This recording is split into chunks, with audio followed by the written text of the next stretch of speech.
Hey, I'm James from Smoking Dad Barbecue, and today we are doing an authentic, live fire only, Santa Maria style grilled tri-tip, all on our Kamado Joe. Let me tell you how. So just before the holiday break, I did a live fire prime rib roast in my offset, and it turned out amazing. Now, I see a lot of dedicated Santa Maria style grills where they give you sort of a wheel and you can raise and lower your grid and you're cooking over a live fire, but I don't see any reason why we can't do this in our Kamado Joe. So the game plan, instead of using charcoal, we're gonna use wood fuel. If we were just to start using smaller wood chunks or chips, we're gonna get open flames. So we wanna do what you would get with a proper sort of Argentinian style grill, where you're gonna get our coals falling down and we're gonna rake those coals under our food. I'm not sure what's gonna be the easiest way to do this, so I fired up our solo stove, broke down a couple pieces of wood split, built a fire in our solo stove. I also did it in the offset because the way that I remove the ash is using actually the ashtray from my Kamado Joe, and it makes it really easy. And I think the only difference here, instead of the ash being extinguished and I'm throwing it in the garbage, is I'll be able to collect some of those coals that are nice hot embers and transfer them over to our Kamado Joe. So let's break down some wood, get our two fires started, and I'll fill you in on all the details.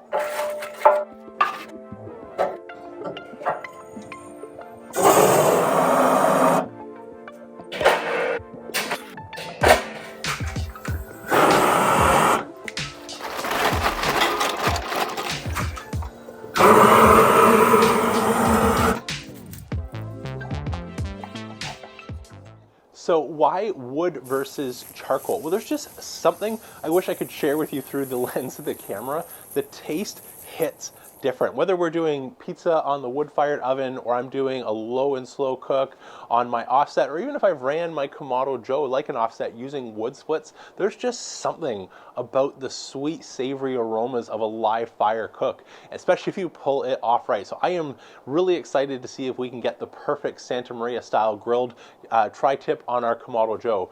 Our fires have been burning down for about the past 20 minutes. I've also, since as you can see, it's really cold, breath is showing here. I don't know if I'm going to be able to produce enough coals just from my solo stove or my offset to take an ice cold Kamado Joe and bring it up to temperature. So to get started, I also put a little bit of Fogo charcoal in the bottom. I'm using the basket divider to keep all of our coals contained so they have a better chance of staying warm in close proximity to one another, as well as controlling our cook area. So after I installed that, put a little bit of charcoal, I just grabbed my Grill Blazer grill gun and gave that a quick fire up. That's going to allow our outer ceramic to come up to temperature, which I think will be much easier to maintain by just moving the amount of charcoal or the hot embers that I'm able to produce either from my solo stove or my offset every 20 or 30 minutes in order to keep today's cook going.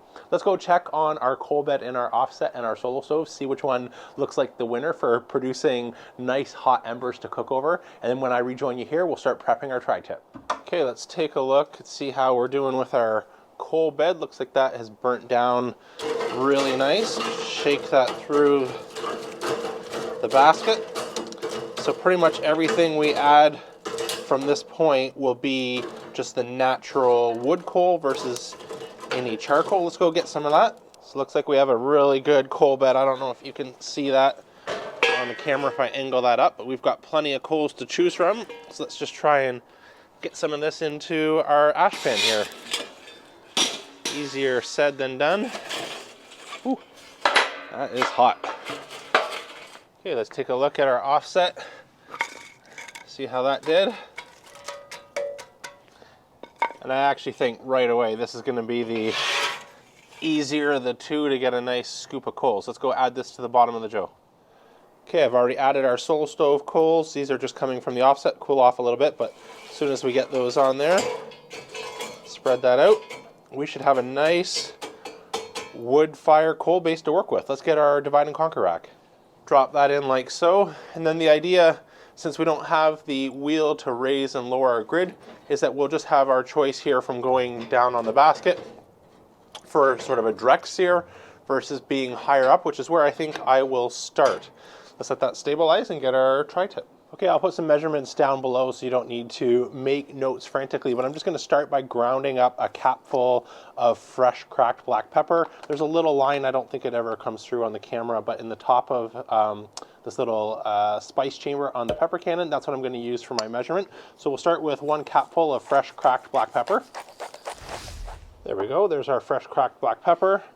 Add that in. This is Diamond Crystal kosher salt, so I'm going to go for also a capful of that, so we're half and half salt and pepper.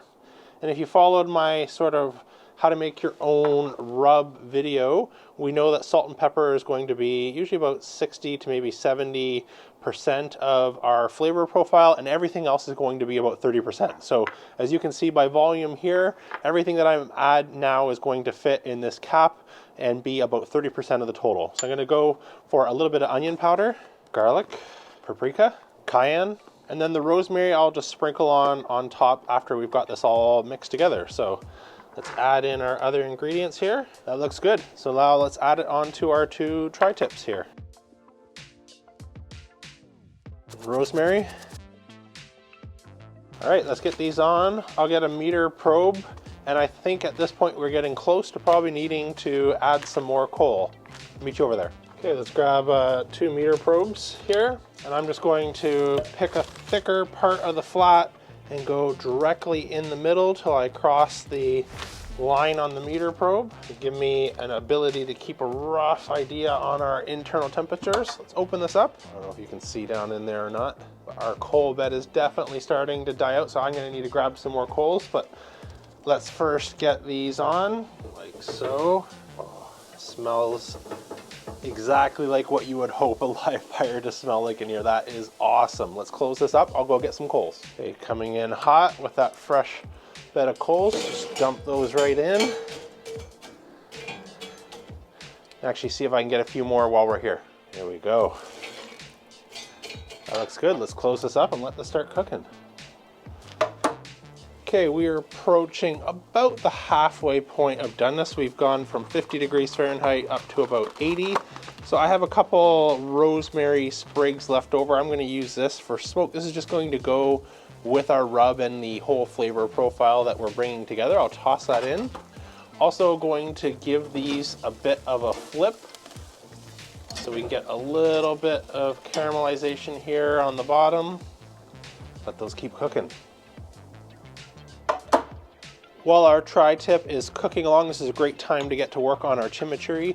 Again, I'll put the recipe down below so you don't need to take a guess what I'm doing, but we're gonna start with about half a cup of finely chopped fresh Italian parsley.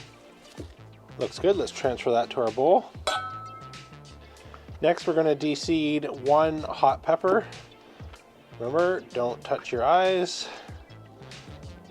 Add that into our bowl. Next, we'll add in some olive oil. We can add more once we see how we're doing. Some red wine vinegar, some garlic, a little bit of Diamond Crystal kosher salt, and some fresh cracked black pepper. Looks good. Okay, the meter sent alert. We've hit an internal temperature of about 110, which is a little bit lower than what we want to finish, but I want to be able to get a bit more of a sear on this. So what we're going to do now is get a bunch more coals. Stir up our coal bed here so we can get a sear. We'll drop our grid nice and low. Let's get a couple more coals. Okay, just adding some more coals to get ready for our sear. Keep loading that up.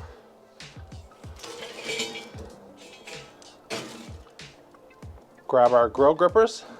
See, Kamado Joe must have wanted us to do a Santa Maria style, so we can drop our grids nice and low. Meter probes have done their job at this point, so I can pull those out. These carried over all the way from 110 to about 128, so we should be getting close to a nice medium rare. Let's drop this on. Listen to that. And our second one. Turn these every couple minutes till we get our crust. Let's get an idea what we're searing at here. Just shy of 700 degrees. I think that's going to be plenty good. Give these their first turn. Oh yeah. All right, let's get these off.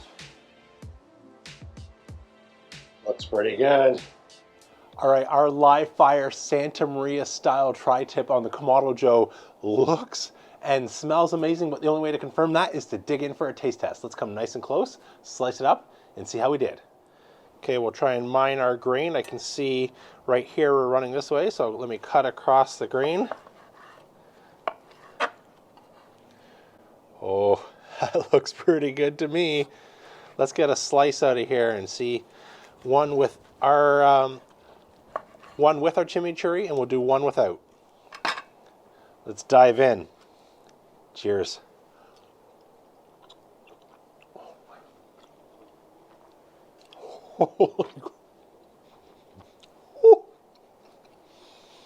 There's something about live fire. Oh my goodness. Lights out. Let's get our chimichurri. Doesn't need any assistance, but since we made it, we're going to try it. Cheers.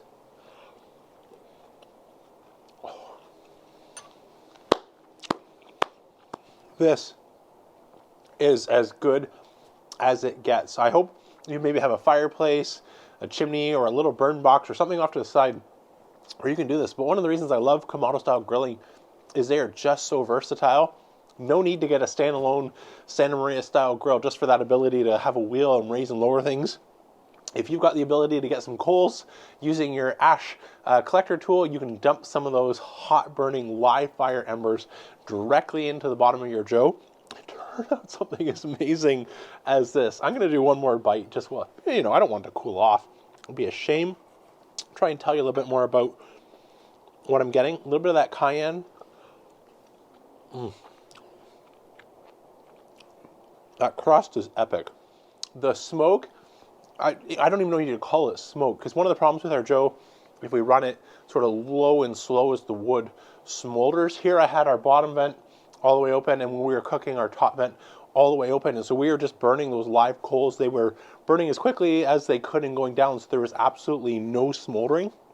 And the smoke here is what you get from just wood burning and putting off that sweet, almost kind of penetrates like a salt brine smoke, where it's just aromatic and fresh and everything that you want or you would dream about in terms of smoking something, versus anything like creosote where you're getting some of that bitter, dirty smoke if we start to dial down our vents too aggressively and we don't see open flames. We didn't have any of those issues today, and this turned out amazing.